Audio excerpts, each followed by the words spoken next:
আসসালামু আলাইকুম, welcome back to নার্ডি আন্ডা। তো আজকে আমরা টেক্সট প্রিন্টিং সম্পর্কে আরও কিছু জিনিস শিখব। তো ধরেন আমরা আস্ক চায়নার পরে প্রিন্ট করতে চাইলাম যে ওয়াই আস্ক মি।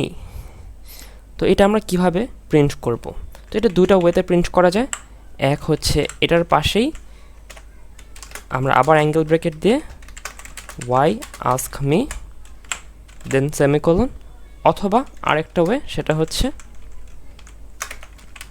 আমরা পরের লাইনে গিয়ে আবার সি আউট লিখে দুইটা অ্যাঙ্গেল ব্র্যাকেট দিয়ে দেন ওয়াই আস্ক মি। সেম জিনিস আপনি এটা করেন আর ওটা করেন, সেটা আপনার ব্যাপার। কিন্তু এটা যদি এখন আমরা প্রিন্ট করি, একটা সমস্যা আছে।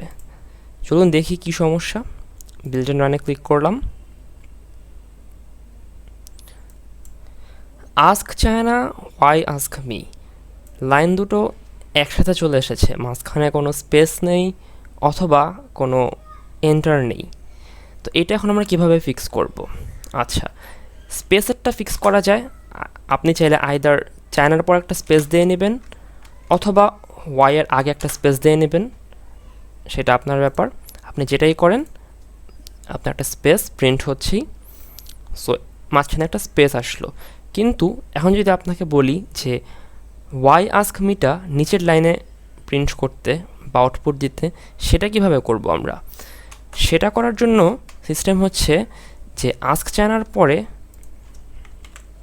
দুইটা অ্যাঙ্গেল ব্র্যাকেট দিয়ে এন্ড এল এটা লেখা। এন্ড এল বলতে বোঝায় যে তুমি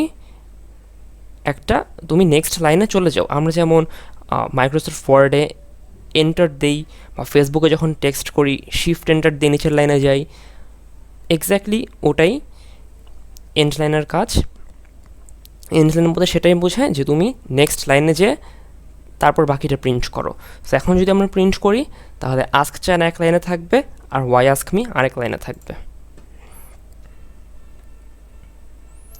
দেখেছেন, ওয়াই আস্ক মি আরেক লাইনে, ওয়াইয়ের আগে একটা স্পেস, কারণ এখানে একটা স্পেস ছিল, এটা কেটে দিলেই এটা ঠিক হয়ে যাবে। আর টোটাল জিনিসটা যদি আমি এক লাইনে করতে চাই, কারণ শুধু শুধু সি আউট দুবার লেখার তো কোনো মানে হয় না, সো টোটাল জিনিসটা আমি একসাথে করব। সেমিকোলনটা কেটে এন্ড লাইনের পর আবার দুটো অ্যাঙ্গেল ব্র্যাকেট দিয়ে দেন ওয়াই আস্ক মি।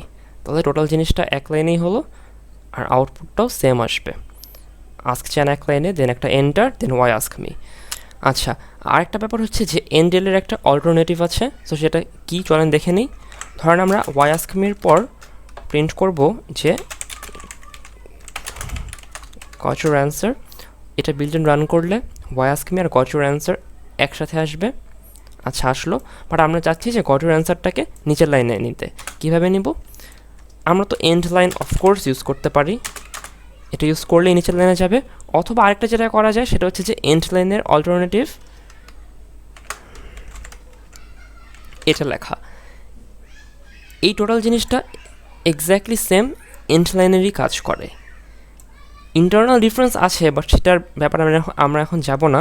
বাট যদি আমরা ভিজুয়ালাইজেশনের কথা চিন্তা করি তাহলে দুটোর purpose exactly same. Build and run করলে এখন তিনটা লেখা তিন লাইনে আসবে, যে তিনটা লেখা তিনটা আলাদা লাইনে এসেছে। সো আপাতত আমাদের প্রিন্টিংয়ের ব্যাপারে এতটুকু জানলেই হবে।